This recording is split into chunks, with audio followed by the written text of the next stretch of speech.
नेता नगरी की एक डिबेट के दौरान राजदीप सरदेसाई शुवेंदु अधिकारी के उस बयान की आलोचना कर रहे थे जिसमें उन्होंने हिंदुओं के प्रति अपना आभार व्यक्त किया था कि हम हिंदुओं के वोट से जीत कर आए हैं, जिसमें कुछ अनयूजुअल नहीं था। क्योंकि वाकई में जिस तरह से बंगाल का चुनाव पोलराइज हुआ, वहाँ से मुसलमानों ने अपने वोट को वेपनाइज किया और बीजेपी के अगेंस्ट यूज़ किया।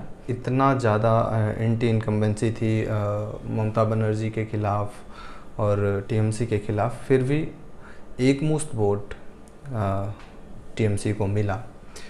तो उस बात को शुवेंदु अधिकारी रख रहे थे।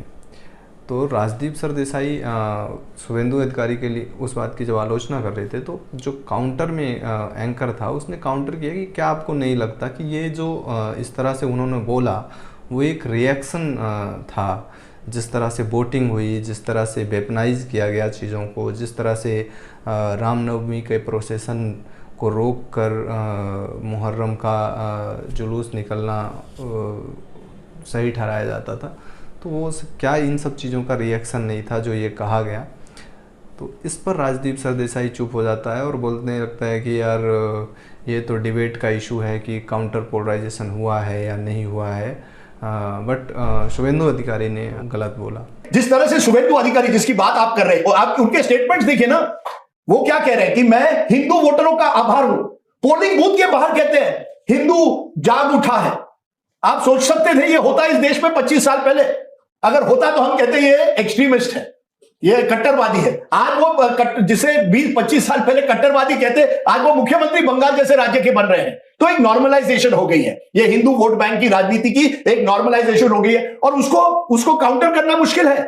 पर क्या आपको लगता है कि वो एक रिएक्शन के तौर पर हुआ है? देखिए रिएक्शन का मैं आपको उदाहरण देता हूं। क्योंकि ममता बनर्जी पर बीजेपी ने आरोप लगाया कि मुस्लिम अपीजमेंट की राजनीति वो कर रही है। देखिए ये आपकी बात का मुस्लिम अपीजमेंट हुआ ना हुआ इस पर हम डिबेट कर सकते हैं। मुसलमानों की स्थिति आप बंगाल में देखिए, हर इकोनॉमिक या इनकम पैरामीटर में वो, पर मैं उदाहरण दे रहा हूं बांग्लादेश का।